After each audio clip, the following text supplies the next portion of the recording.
تمہارا پروردگار خوب جانتا ہے کہ تم اور تمہارے ساتھ کے لوگ کبھی 2/3 رات کے قریب اور کبھی آدھی رات اور کبھی تہائی رات قیام کیا کرتے ہو، اور اللہ رات اور دن کا اندازہ رکھتا ہے۔ اس نے معلوم کیا کہ تم اس کو نبھا نہ سکو گے تو اس نے تم پر مہربانی کی، پس جتنا آسانی سے ہو سکے اتنا قرآن پڑھ لیا کرو۔ اس نے جانا کہ تم میں بعض بیمار بھی ہوں گے اور بعض اللہ کے فضل یعنی معاش کی تلاش میں ملک میں سفر کریں گے اور بعض اللہ کی راہ میں لڑیں گے، تو جتنا آسانی سے ہو سکے اتنا قرآن پڑھ لیا کرو،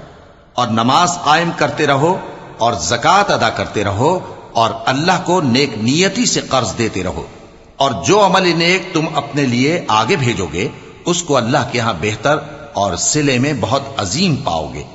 اور اللہ سے بخشش مانگتے رہو، بے شک اللہ بخشنے والا ہے، مہربان ہے۔